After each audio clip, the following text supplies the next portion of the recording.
à la diaspora africaine qui ne cesse de lutter, à la diaspora africaine qui ne se court pas, qui ne fléchit pas, qui ne se rompt pas et qui continue par aider son pays d'origine, son continent d'origine, son monde d'origine, à la diaspora qui continue sa lutte, à la diaspora qui n'oublie pas ses frères, sœurs, tantes, oncles, cousins, grands-parents, à la diaspora, à cette diaspora africaine, loin, proche, visible, invisible, qui, dans l'ombre, soutient ses origines, qui, dans l'ombre, n'oublie pas ses origines, qui, dans l'ombre, aime son continent.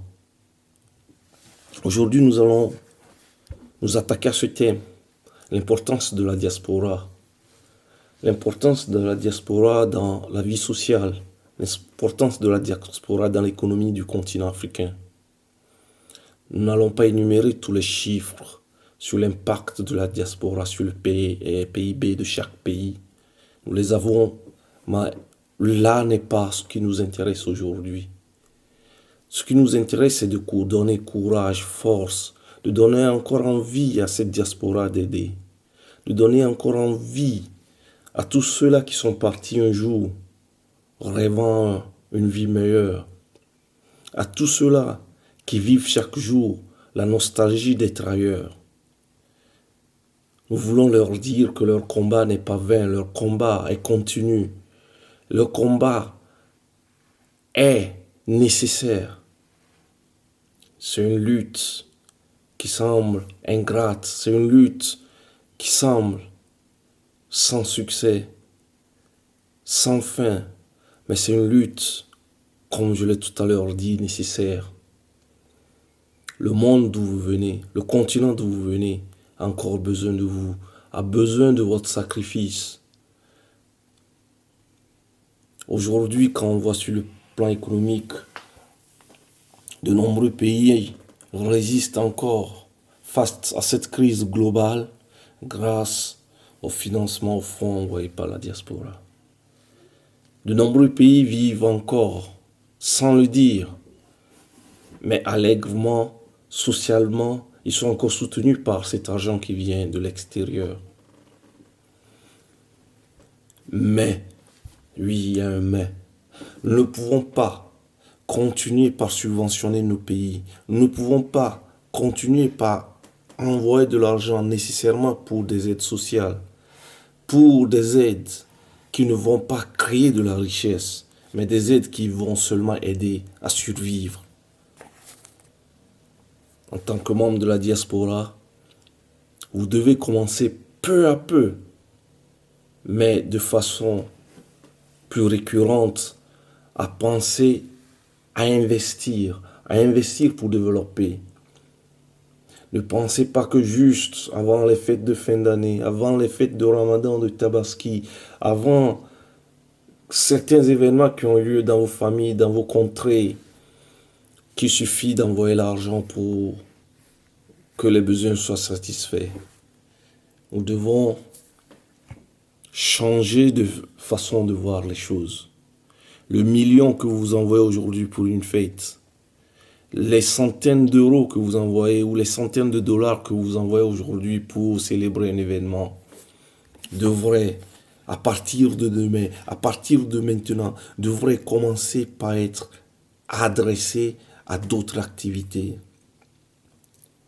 Commencez par vous intéresser au développement économique de vos chers parents, de vos chers oncles, de vos amis.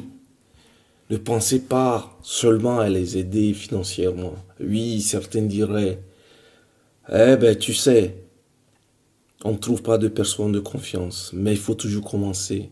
Peu importe ce qui se passera, il faut toujours commencer. Commencer à penser, à investir. Parce que c'est seulement en investissant, en créant des activités productrices. C'est de cette façon qu'on pourra vraiment aider notre continent. Mais vous vous imaginez que depuis les années 60, des plans financés par les Fonds monétaires internationaux, la Banque mondiale, par de nombreuses ONG, par de nombreux organismes. Ce sont des centaines de milliards de dollars qui ont été déversés sur le continent sans nécessairement arriver à sortir le continent de sa misère. Et nous sommes en train de reproduire ce même schéma d'envoyer de l'argent pour aider socialement. Non, commençons par injecter nos fonds, nos soutiens financiers doivent aller à des activités qui créent de la richesse, des activités économiques, des activités fondatrices d'une Afrique nouvelle. Commençons à injecter nos sous, nos moyens dans les petits et moyennes entreprises. Commençons par penser que 1 000 francs que nous envoyons, 1 000 $ que nous envoyons, 2 000, 5 000 euros que nous envoyons sur le continent doit produire de la richesse. Que derrière ce petit fonds, ces petits sous, qu'il y ait derrière des bénéfices engrangés sur le moyen long terme. Continuons nos réflexions et cessons de penser seulement à l'aide sociale.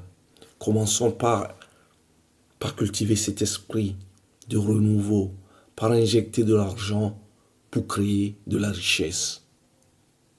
C'est bien d'aider, mais c'est aussi bien de créer pour la force et l'avenir. Alors, chers amis, merci d'être toujours avec nous. Merci pour tout ce que vous nous apportez comme soutien. Merci pour votre présence. N'oubliez pas, mettez le like, abonnez-vous à la chaîne et nous serons toujours avec vous. Merci.